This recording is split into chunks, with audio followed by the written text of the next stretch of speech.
बोलिए सद्गुरु देव की जय। परम पूज्य श्री साहिब जी, पूजनीय संत समाज, हमारे प्रिय आत्मन देवी देवताओं,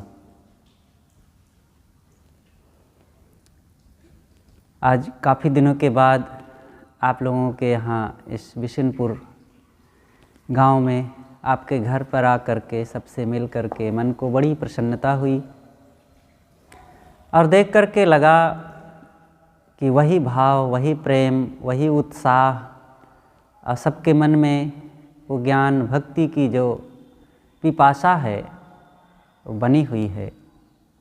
यही है अच्छे मन और अच्छे व्यक्तित्व की पहचान, और ये जीवन भर बने रहना चाहिए।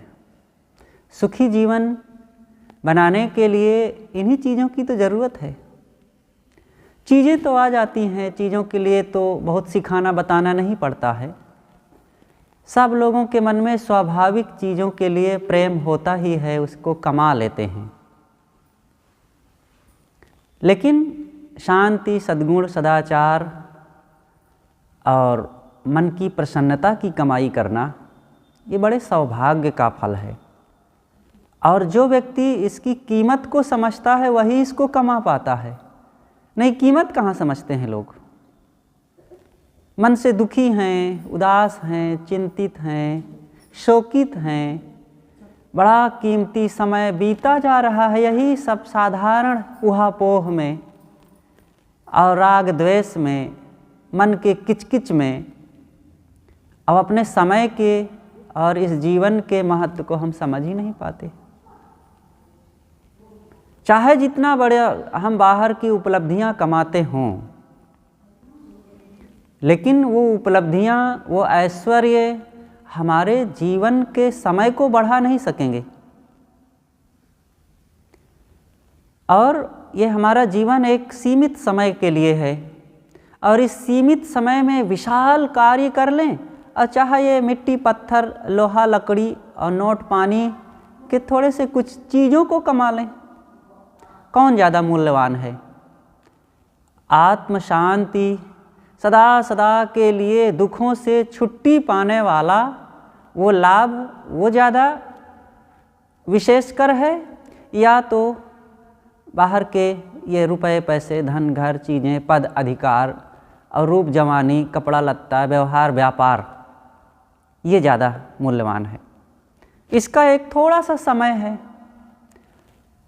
2, 4, 10 साल, 20 साल, 25, 50 साल का, और इसमें भी इन चीज़ों को कमाते हुए भी खुशियाँ तो चाहिए सबको। ऐसा थोड़े है कि सत्संग में कोई आता है, जीवन का सुधार करता है, तो वो लाभ जो मिलेगा वो अगले जन्म में मिलेगा, इस जीवन में मिलेगा ही नहीं। ऐसा थोड़े है। अगले समय में जो मिलेगा सो मिलेगा, वो तो निश्चित है, लेकिन वर्तमान में उसका लाभ होता है। अगर हम विनम्र रहें, मीठा बोलें, तो क्या अगले जन्म में उसका फल मिलेगा? अरे वर्तमान में खुशी मिलेगी, हमारा व्यवहार सही होगा, हमारे अपने लोग खुश होंगे, हमारे मन में प्रसन्नता होगी। और जब हम प्रसन्न रहें, हमारे लोग प्रसन्न रहें, मिलने वाले सब साथी मित्र प्रसन्न रहेंगे, तो इससे दो दिलों का प्रेम जब बढ़ेगा तो कितना आनंद आएगा। और फिर ये प्रसन्नता में प्रसन्नता बढ़ती है, और फिर इस प्रसन्नता से चीज़ों में विकास होता है। जब हम अपने घर में अपने भाई से, पिता से, पुत्र से, माँ से, पति या पत्नी से हंस हंस के बोलें, प्रेम व्यवहार करें और एक दूसरे के दिल को पहचानें और उनको सहानुभूति, प्रसन्नता दें, तो इससे वे खुश होंगे। और जब वो खुश होंगे तो घर को बढ़िया संभालेंगे, काम अच्छा करेंगे, और वो भी बढ़िया बोलेंगे, उनका मन भी अच्छा रहेगा। वो जहाँ जाएंगे हमारा भी गुणगान करेंगे, और स्वयं में वे खुश रहेंगे, तो हमारे व्यवहार में भी तो बड़ा फायदा होगा, काम भी बढ़िया होगा, मन भी बढ़िया रहेगा। इसीलिए सत्संग की ज़रूरत होती है। तो आज हम कोई बहुत बड़ी बात नहीं सुनाएंगे, ना बड़ी बात हमको आती है, बस ऐसे थोड़ा व्यवहार की, जीवन को कैसे सुखद बनाया जाए, कैसे प्रसन्न रहा जाए और आपस का व्यवहार कैसे मधुर रहे और जीवन हमारा भक्ति, ज्ञान, बोध, विचार और शांति की ओर आगे बढ़े, थोड़ा सा इसी पर कुछ बातें करते हैं। देखो, ये जीवन हमारा दो चीज़ों का संगम है, जड़ और चेतन। उसे हम कह सकते हैं शरीर और आत्मा, ये दो चीज़।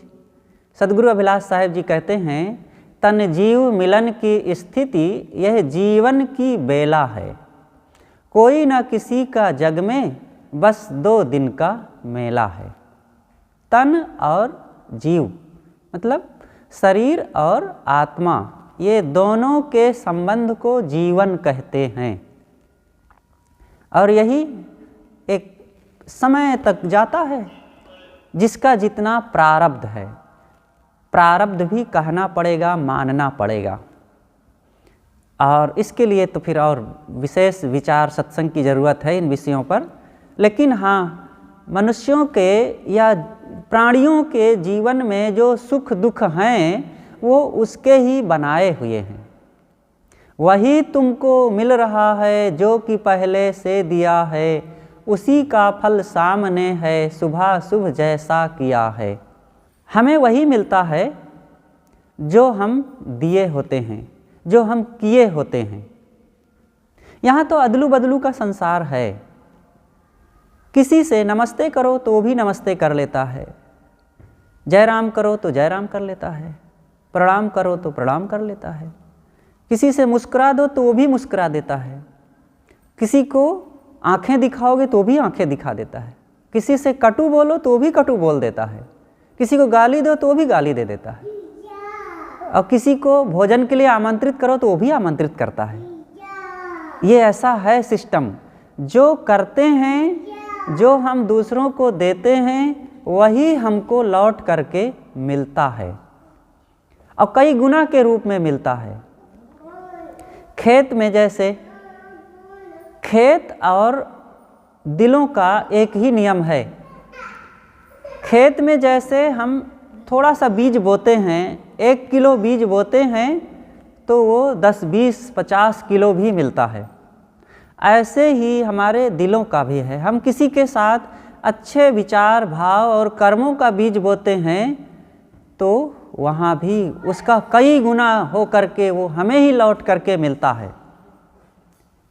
अब वो समय से मिलता है। जैसे खेत में बीज बोते ही तुरंत वो कई गुना के रूप में नहीं लौट आता है, ऐसे ही कर्मों का नियम है।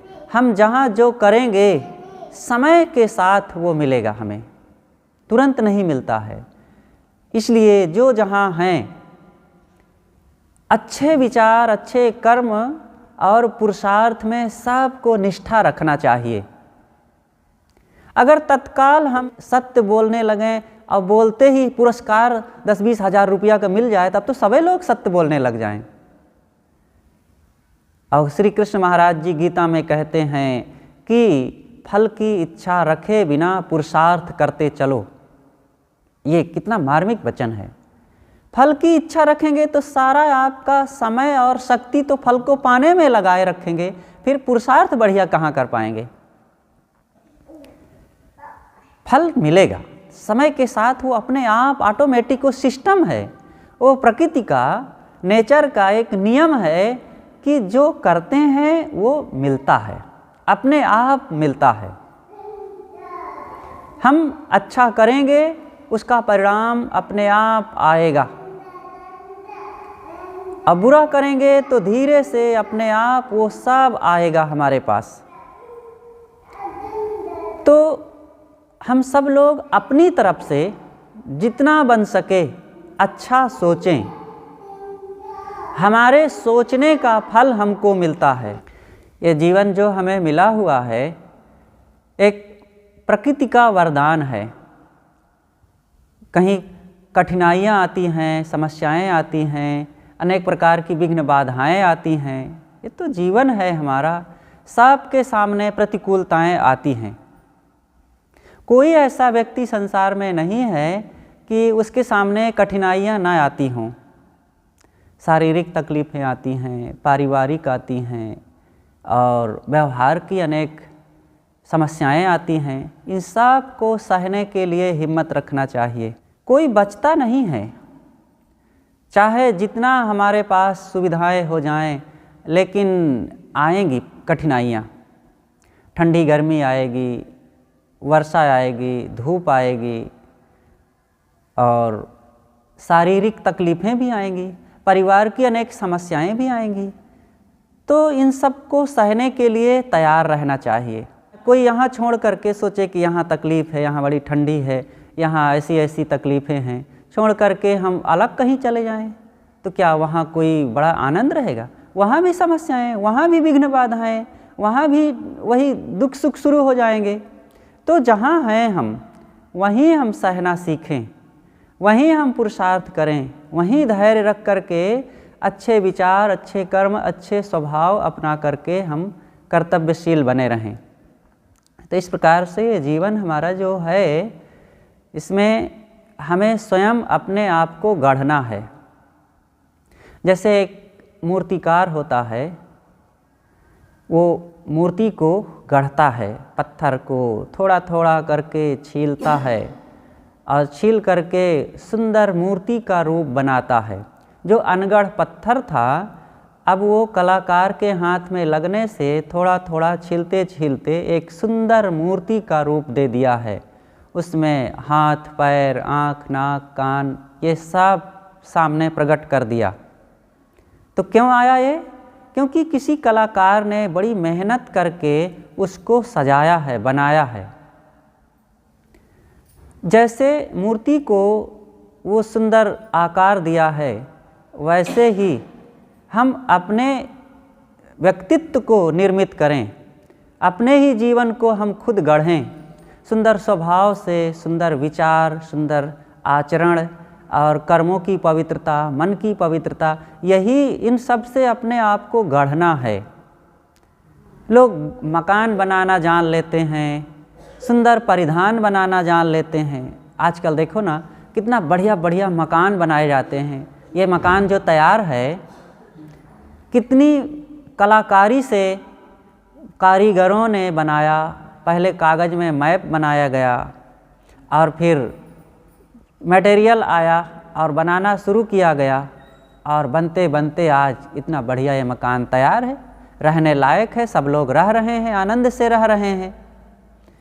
कोई पोशाक बनती है तो दर्जी उसको काट करके सिलता है, सिलने के बाद फिर हाथ से भी जहाँ ज़रूरत पड़ती है सिलता है, फिर प्रेस करता है और फिर वो सुंदर पोशाक बन जाती है। भोजन बनाने वाली देवियाँ हैं, देखो माताएं, चावल दाल साग सब्जी को जब व्यवस्थित बनाती हैं, व्यवस्थित नमक, मिर्चा, हल्दी, धनिया, तेल, जीरा आदि डालती हैं और एक अच्छे भावपूर्वक जब बनाती हैं, तब स्वादिष्ट भोजन बनता है।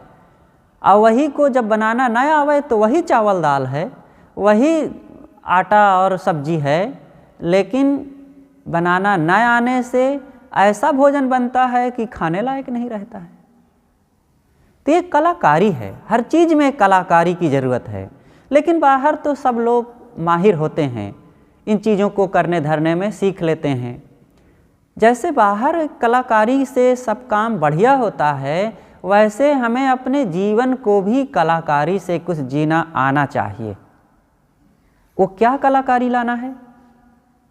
वो यही है दया, क्षमा, प्रेम, विनम्रता, सहनशीलता, धैर्य, संतोष, सेवा की भावना, उदारता।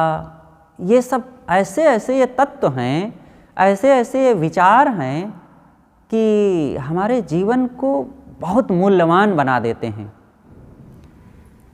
आखिर व्यक्ति का मूल्य कैसे बढ़ता है? उसका कोई वजन से तो मूल्य बढ़ेगा नहीं, लंबाई से किसी का मूल्य तो बढ़ नहीं जाता है, उसके विचारों से उसका मूल्य बढ़ता है। मनुष्य मनुष्य में अंतर, कोई हीरा कोई कंकर। एक मनुष्य है जो बड़ा सम्मानित होता है, आदर किया जाता है उसके चरण पूजे जाते हैं, उसका स्वागत किया जाता है, अपने घर में आ जाएं तो धन्य माना जाता है कि धन्य भाग हमारे जो आप आए हमारे यहाँ।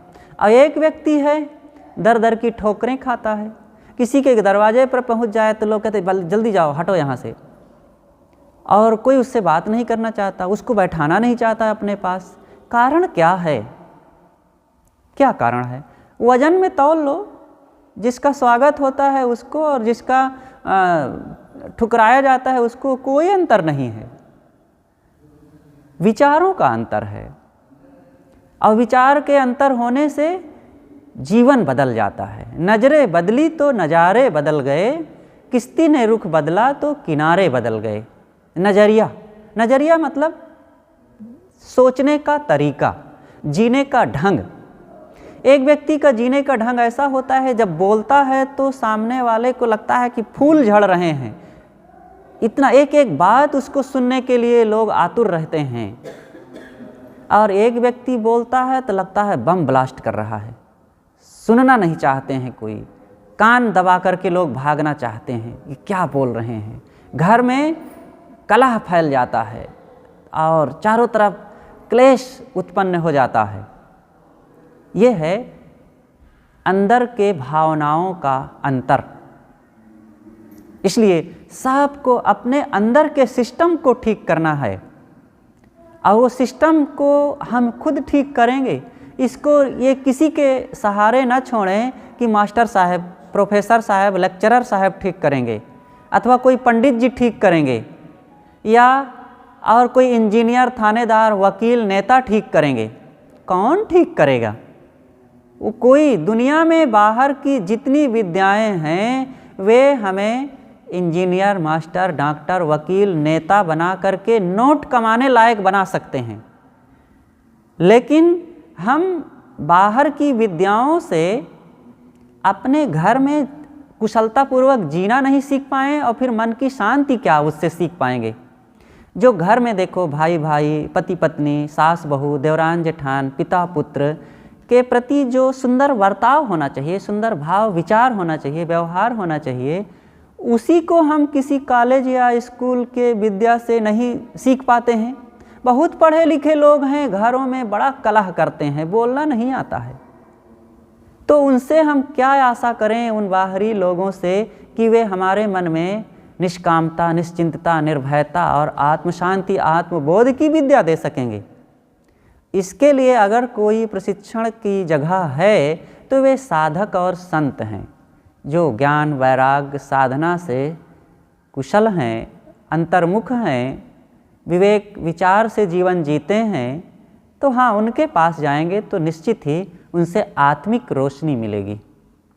और ये बात सभी महापुरुषों ने कहा है, सूफी संतों ने भी कहा है कि जो दुनिया से निष्काम रहता हो और कम बोलता हो, उसके पास बैठोगे तो मन को बड़ी शांति मिलेगी। अब ये तो देखा गया, आप लोगों ने भी देखा होगा। हमारे देखो मास्टर साहब बैठे हुए हैं, गुरुदेव जी के पास बराबर जाते रहे। जब उनके पास कोई चला जाए, थोड़ी देर बैठ ले, उनके दर्शन कर ले, उनकी बातें थोड़ी सी सुन लो, इतने में मन को बड़ा संतोष मिलता था। ऐसा लगता था कि मन में कोई शीतलता अंदर से डाल दिया है। तो एक विवेक वैराग्य साधना संपन्न संतों की संगति अपने आप में बड़ा काम करती है।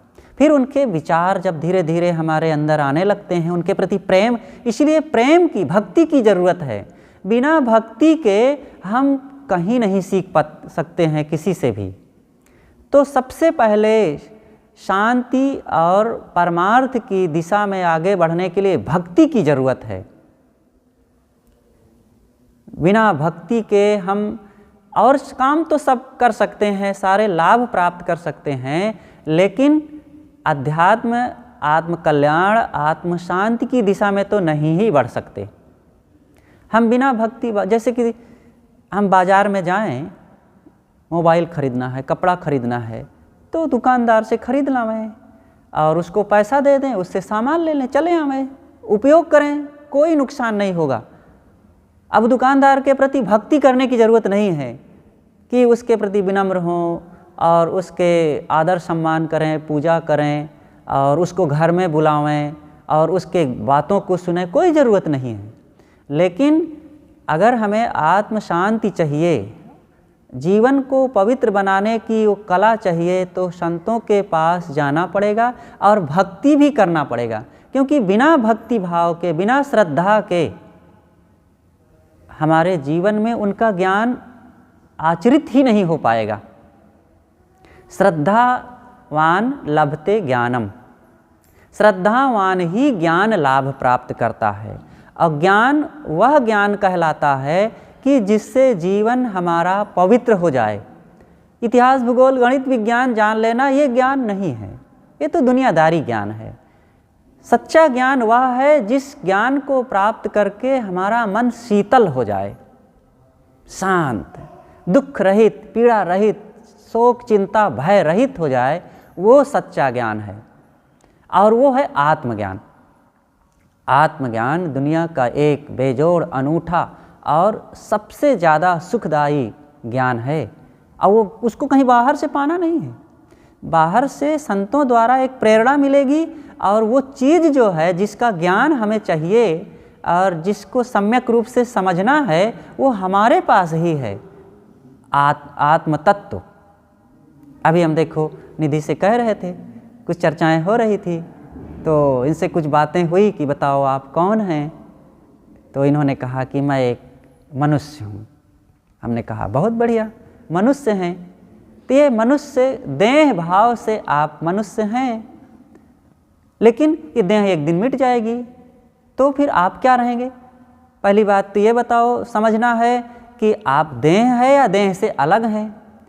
तो मनुष्य हैं तो देह मनुष्य है, फिर आप कौन हैं? ये एक जानने की बात हो गई। अगर हम मनुष्य हैं तो देह मनुष्य है, फिर हम कौन हैं? अगर हम ही देह हैं तब तो फिर और बहुत धोखा हो गया। हम ही देह हैं तो देह तो एक दिन खट से छूट जाएगा और इसको जला देंगे, फिर इसका मतलब हम खत्म हो गए? नहीं। जैसे गाड़ी और ड्राइवर दो होते हैं, गाड़ी कहीं ड्राइवर नहीं हो जाती है और ड्राइवर कहीं गाड़ी नहीं हो जाता है, दोनों का अलग अलग अस्तित्व है। ऐसे ही हमारे जीवन की बात है। मैंने पहले ही कहा कि शरीर और आत्मा के मिलन को जीवन कहते हैं, और इस जीवन में कोई मनुष्य है तो कोई पशु पक्षी है, इसी में मनुष्यों में ही कोई नर या नारी है, कोई बूढ़ा और बालक है, लेकिन है मनुष्य, वो देह भाव से। लेकिन देह भाव से जब ऊपर उठेंगे, वो और ऊंची स्थिति है, तो फिर लगेगा कि मैं आत्मा हूँ, मैं अविनाशी शुद्ध चेतन जीव हूँ। इन बातों को समझना है और खूब मनन करना है। ये कोई संप्रदाय की बात नहीं है, ये कोई हिंदू मुस्लिम की बात नहीं है। दुनिया में सार्वभौमिक विचार है। शरीर सबके पास है, और शरीर तब तक उसको अपना लगता है जब तक वो खुद है। शरीर को शरीर कौन जानता है? आत्मा तो जानता है। अगर आत्मा ना हो तो शरीर को शरीर कौन जानेगा? गाड़ी को गाड़ी थोड़े जानती है, मनुष्य जानता है, आदमी जानता है। इसी प्रकार इस शरीर को शरीर, ये शरीर नहीं जानता है, आत्मा जानता है। और सब आत्म तत्व हैं। यहाँ देखो, आप सब इसीलिए बैठे हैं कि सबके अंदर दिव्य चेतन आत्मा है। अगर किसी के अंदर आत्मा निकल जाता तब तो फिर अरे भाई उधर लेटाओ, चलो सुबह जल्दी इसका क्रियाक्रम करना है, दूसरा एक अध्याय शुरू हो जाता है। इसलिए इन चीज़ों को और ज़रा गहराई से समझने के लिए सत्संग और संतों की संगति की ज़रूरत होती है। तो जितना जो इसमें मेहनत करेगा, फिर वो अपने जीवन के नए नए अध्याय खुलते जाएंगे, तब समझ में आएगा। नहीं तो हम बस खाते पीते सोते जागते और व्यवहार परिवार में काम धंधा करते और यही माने रहेंगे कि हम स्त्री हैं, हम पुरुष हैं, हम बूढ़े हैं, हम बालक हैं, हम रोगी हैं, हम स्वस्थ हैं, हम धनी जवान हैं, करते करते एकदम ख़त्म। और कुछ जीवन के खास मुद्दों को नहीं पहचान पाए। इसलिए खास बातों को पहचानना जरूरी है, और वो है मानव जीवन में सत्संग का आधार लेकर के हो पाएगा। इसलिए ये काम को सबको शौक़ से करना चाहिए। तो मैं थोड़ी सी कुछ इन बातों पर अपनी चर्चाएं किया कि हम कौन हैं, ये जीवन का क्या मतलब है, इस जीवन में आकर के हमें क्या करना चाहिए।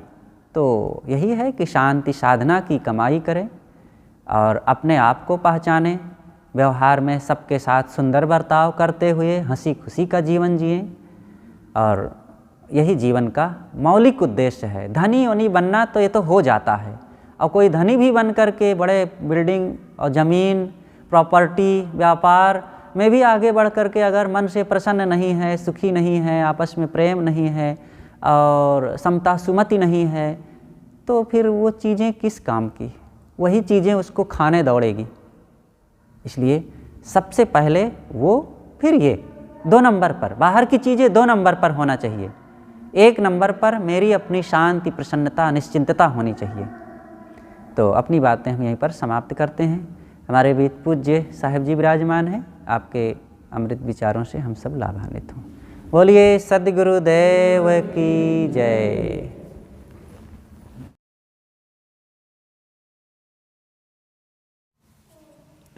पूजनीय संत समाज, धर्म प्रेमी बंधुओं, श्रद्धा मूर्ति देवियों, प्यारे बच्चों, अभी हम संत श्री राम साहिब जी के द्वारा थोड़े में ही बहुत कुछ सुने। काफ़ी दिन के बाद आना हुआ। मास्टर साहब का और सब परिवार का स्नेह प्रेम रहा।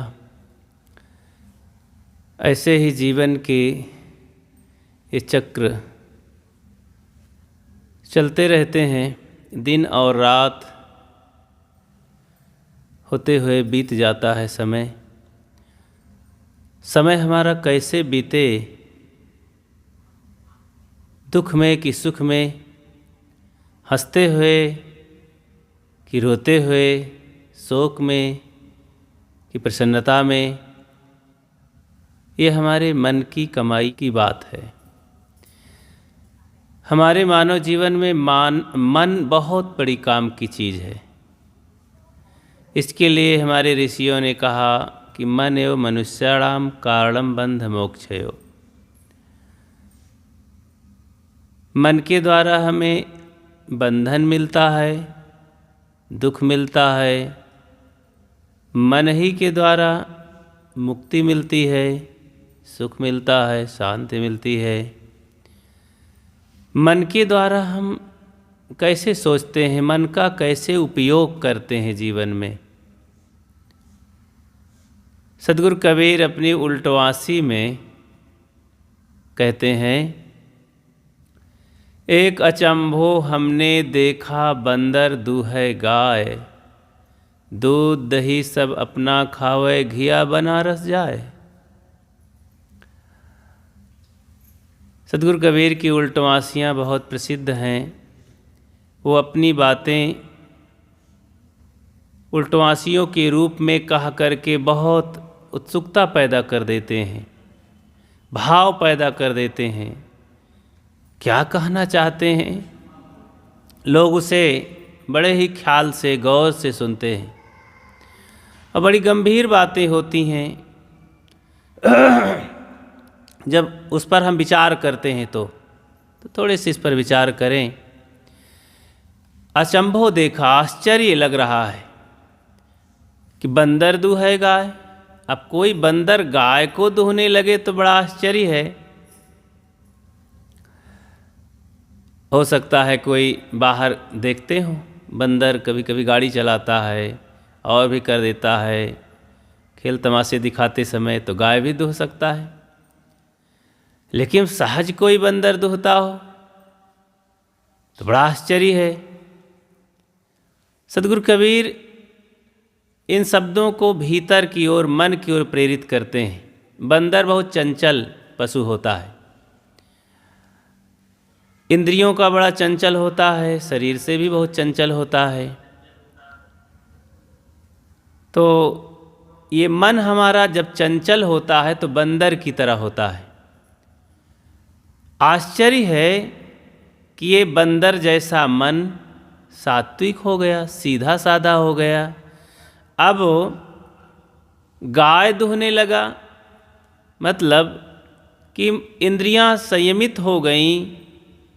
इंद्रियां मानो जो विचार विवेक की बातें हैं, सात्विक काम है वो गाय के समान है। चंचल मन हमारा सात्विक हो गया, मानो गाय दुहने लगा। गाय जैसे मिष्ट दूध देती है, घी देती है, दही देती है, और लोग उसे बड़े चाव से खाते हैं, पौष्टिकता होती है। ऐसे ही जीवन के सात्विकता में बड़ी ही शांति, मुक्ति और सुख शांति उसमें फलित होता है। सात्विकता में और विकारी भावनाओं में, जीवन के दूसरे पक्ष में काम क्रोध लोभ से ग्रसित मन है, अशुद्ध मन, गंदा मन, उसमें तो सदैव हिंसा पैदा होती है और मन में शोक चिंता सवार होती है, दुख पैदा होता है, वहाँ सुख कहाँ होता है। यही तो आश्चर्य है कि चंचल मन हमारा अनादि से सदा से दुख भोगता रहा, बंधन देता रहा जीव को, और उसे जैसा कि प्रचलित शब्द हैं स्वर्ग और नरक के, तो मन हमारा नरक में पटकता रहा। नरक कहते हैं दुख को, पीड़ा को, चिंता को, शोक को, गंदगी को, और स्वर्ग कहते हैं जहाँ पर शांति हो, प्रसन्नता हो, आनंद हो, सात्विकता हो, सद्गुण हो, सदाचार हो, साधना हो, उसे स्वर्ग कहते हैं। सफाई स्वच्छता का जीवन, शांति का जीवन स्वर्गमय जीवन है। और दुखमय हिंसा, पाप, छल कपट से भरा हुआ जीवन नरक का जीवन है। तो सदा से यही तो मन करता रहा। चंचल मन जीव के लिए दुख बनाता रहा, नरक बनाता रहा। अब इधर सात्विक हो गया, यही तो आश्चर्य है। इसके लिए साहब कहते हैं कि एक अचंभो हमने देखा बंदर दूहे गाय। ये चंचल मन सात्विक हो गया, बड़ा आश्चर्य है। अब जब सात्विक हो गया तो क्या हुआ फिर आगे? दूध दही सब अपना खावे, घिया बनारस जाए। आगे जब ये सात्विक हो गया, यानी गाय दुहने लगा, तो गाय में दूध होता है, तो दूध दही तो अपना खाने लगा। अब घी बनारस पार्सल करने लगा, वहाँ ट्रांसपोर्ट मानो भेज दिया, बनारस वाले खा के मोटे हो जाएं। तो इसका भाव ये है कि दूध जब सात्विक हमारा मन हो जाता, सारी चंचलता को मन छोड़ देता है, सारे अंधविश्वास पाखंड को छोड़ करके, दुर्व्यसन को छोड़ करके, चंचल मन गंदे चरित्र को छोड़ करके सात्विक, सरल, सहज, निर्ग्रंथ हो गया, निष्पाप, शुद्ध हो गया। इसी शुद्ध मन को तो अनेक संत गुरुजनों ने कहा, निर्मल मन जन सो मोहि पावा, मोहि कपट छल छिद्र न भावा। निर्मल मन हो तो रघुनायक सेवरी के घर जाते, श्याम सूर की बाँह पकड़ते, साग विदुर घर खाते। तुमने आंगन नहीं बुहारा, कैसे आएंगे भगवान। तो मन के, हृदय के आंगन को जब हम बुहार देंगे, मन हमारा शुद्ध हो जाएगा, तभी तो प्रभु के दर्शन होंगे। सद्गुरु कबीर कहते हैं, कबीर मन निर्मल भया, जैसे गंगा नीर, पीछे पीछे हर फिरे, कहें कबीर कबीर। कितनी सरल सहज। तो मन की ही सारी साधना है, ये प्रवचन, ये सत्संग, ये पूजा पाठ, धर्म, भक्ति, सब मन को पवित्र करने का ही रूपरेखा है। मन को पवित्र करने के सारे सिस्टम हैं। दान पुण्य भी यही इसीलिए किया जाता है कि मन में हमारी प्रसन्नता आवे, सात्विकता आवे, मन में शांति आवे कि हमने ऐसा काम किया। अब अच्छा काम करने में ही मन पवित्र होता है। पवित्र मन से हम जो कुछ करते हैं वो सब साधना बन जाती है, मन कल्याणकारी बन जाती है। कर्म ही पूजा है। जब पवित्र मन से हम कर्म करते हैं तब तो पूजा बनता है। तो दूध दही सब अपना खावे। दूध दही क्या है? जब हम सात्विक मन से रहते हैं तो सुख और शांति पैदा होती है, मन में सरलता पैदा होती है, प्रसन्नता पैदा होती है, आनंद की अनुभूति होती है। ईमानदारी से काम करते हैं, व्यवहार, हम घर में रहें, विरक्ति में रहें, गृहस्थी में रहें, बिजनेस में रहें, छोटे हों बड़े हों, स्त्री हो पुरुष हों, सबको आनंद की अनुभूति होती है मन की प्रसन्नता में, सात्विकता में, सादगी में, निर्मलता में। तो मानो ये दूध दही मिल गया है। और दूध दही खाने से जैसे शरीर पुष्ट होता है, शरीर में ताजगी आती है, वैसे हमारा जीवन जब सुख शांतिमय होता है तब सब अच्छा लगता है। शांति है मन में तो धन, मकान, पत्नी, बच्चे और दान, पुण्य, धर्म, पूजा सब अच्छा लगता है। शांति मन में नहीं है तो कुछ अच्छा नहीं लगता है। शरीर कितना ही मोटा ताजा और बलिष्ठ हो, मन अशांत हुआ, दुख से पीड़ित हुआ तो कुछ अच्छा नहीं लगता है। तो दूध दही सब अपना खावें, मतलब सुख शांति मन में है तो सब अच्छा है। फिर क्या होता है, उसमें घी पैदा होता है। ये हमारा वर्तमान का जीवन मन की प्रसन्नता पर निर्भर है। अगर बढ़िया से हम जीते हैं, सरल सहज निर्ग्रंथ होकर, निष्कपट होकर के सद्गुण सदाचार में, सहजता में, तो फिर क्या पूछना। इसमें रह करके हम वर्तमान जीवन में इस मानव जीवन को तो सफल करते ही हैं, परलोक के लिए भी, जिसे हम पुनर्जन्म में कहते हैं कि यहाँ के बाद वहाँ भी जाना पड़ेगा, वहाँ भी हिसाब देना पड़ेगा, परलोक में भी हमको चलना है कुछ बना के। तो घिया बनारस जाने का मतलब यही है कि यहाँ का बनाया हुआ संस्कार, वर्तमान हालत में जो भी हम संस्कार बनाते हैं, परलोक में वे हमें सुख देने के लिए तैयार रहते हैं। वर्तमान सुधारो तो भविष्य सुधर जाता है, ये सिस्टम है यहाँ का। जिसका वर्तमान बिगड़ गया, वर्तमान में अगर कोई गलत जीवन जीता है, रो रो के जीता है, पश्चाताप में, छल कपट में जीता है, तो फिर उसका भविष्य खतरे में होता है। इसलिए हर समय वर्तमान में जियो। बड़े गुरुजन महापुरुष हमें सदैव वर्तमान में जीने की कला बताए। वर्तमान में साधना किए अपने जीवन में, वे तो नहीं रहे, आज हम सब लोग उनकी याद करते हैं, उनको अपने हृदय में बसाते हैं। उन्होंने वर्तमान जीवन में एक एक पल तपाया, प्रकाशित किया। मोमबत्ती की तरह, जैसे मोमबत्ती गल गल करके प्रकाश देती है, वैसे ही महापुरुषों ने वर्तमान समय में साधना की, ध्यान किया, भजन किया, लोगों में सेवा की, प्राणी सेवा, मानव सेवा पर उन्होंने बल दिया। और धरती का सिरमौर प्राणी मनुष्य है, और फिर प्राणी ही सब दया के पात्र हैं। मनुष्यों में संत जन और सज्जन लोग, धर्मात्मा लोग, सदाचारी लोग, ये सब देवी देवता हैं। नर नारियों में ये जीवित देवी देवता चलते फिरते, हंसते मुस्कुराते, सेवा भक्ति करते। इस धरती के जो सुंदर मूर्तियां हैं जीती जागती, इन मूर्तियों पर हम दया धर्म करके, रहम करके, प्रेम से जीवन जीने की कला सीखें, तो ये जीवन हमारा सफल है। तो अगर ये काम करता है ये मन, तो आश्चर्य है। पहले तो ये महाबंदर के समान था, बड़ा चंचल, क्या क्या नहीं किया। गोस्वामी जी कहते हैं, कौन योनि जामे भर में नाही, सुखी न भयो आज की नाई। आज जैसा जीवन वर्तमान में मिला है, हम सुखी हैं इस ऐसा संत गुरुजनों के बताए हुए मार्ग पर चल करके। ऐसा कभी नहीं हुआ था।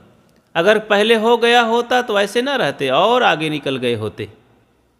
जो मन से खोज कर रहे हैं चारों तरफ, तो आज ये न करना पड़ता, कब के काम हो गया होता।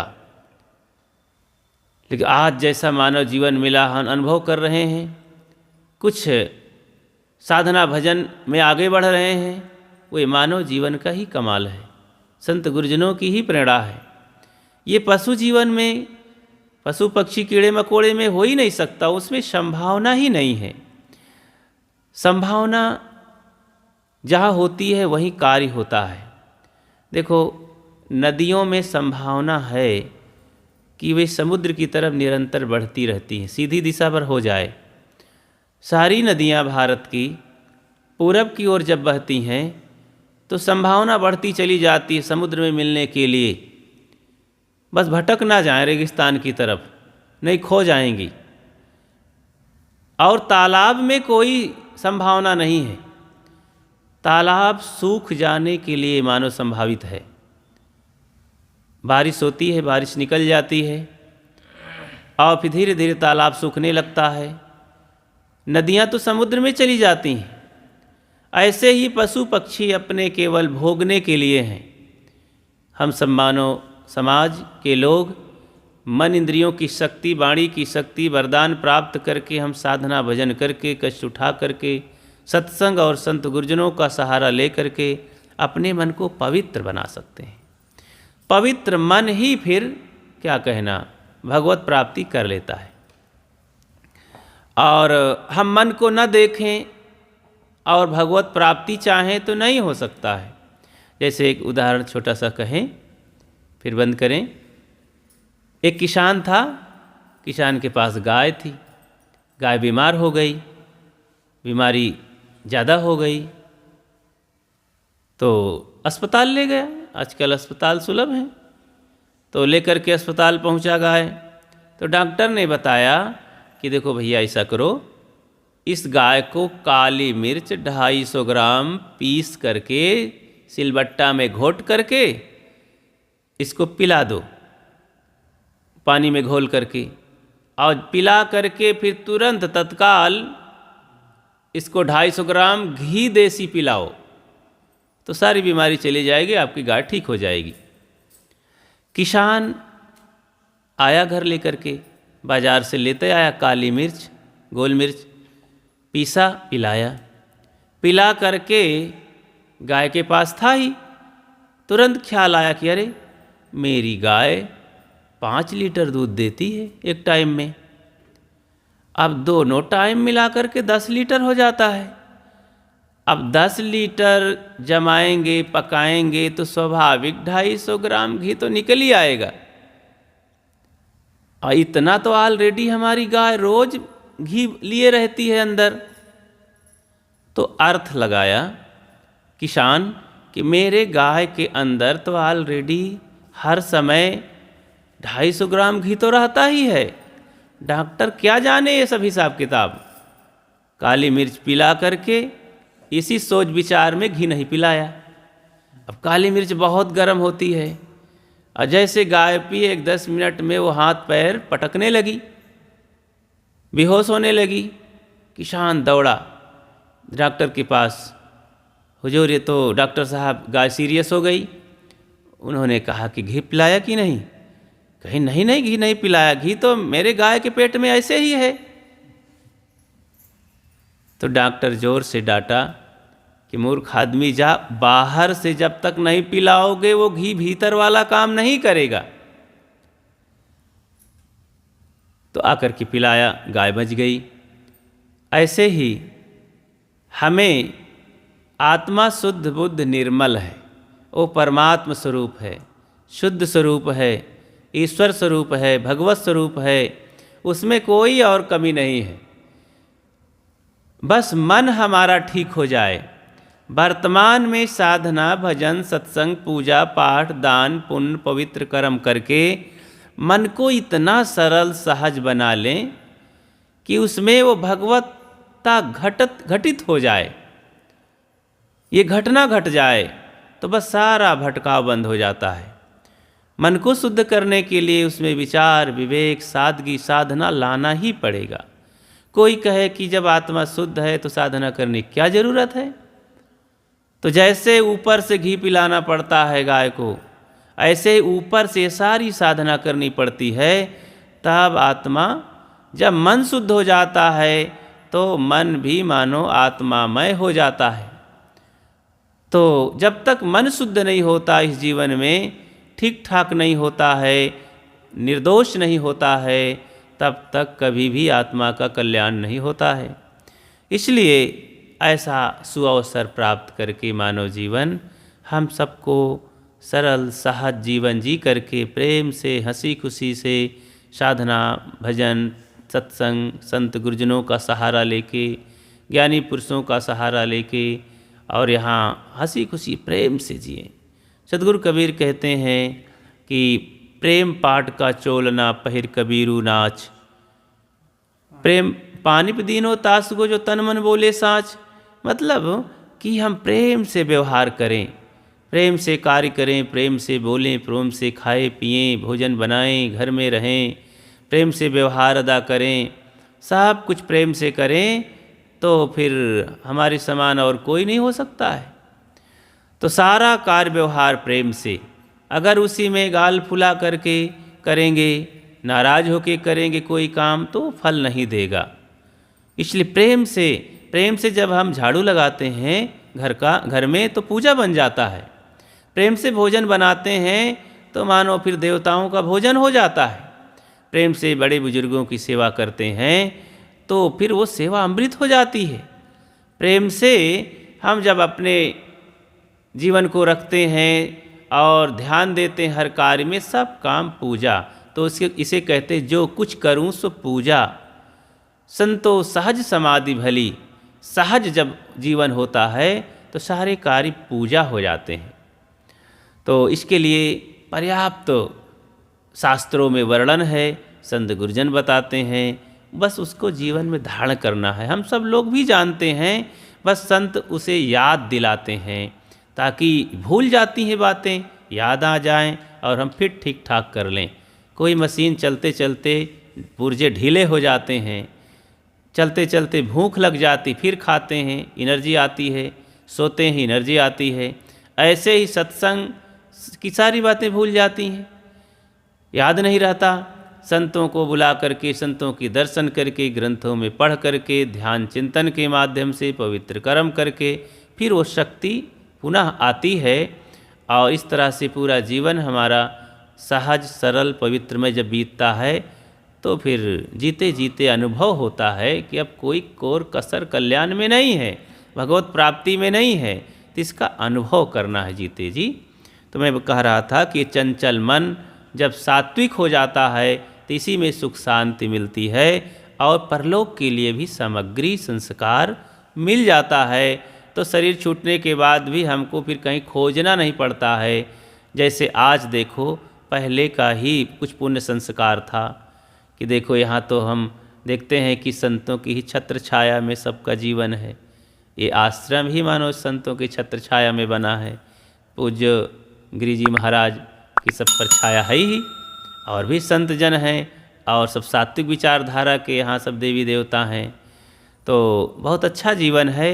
ऐसे सुअवसर समय में हम सबको अपने साधना की ओर बढ़ते रहना है और शांति की प्राप्ति करना है। अपनी बात को ही विराम देता हूँ। बोलिए सद्गुरु देव की जय।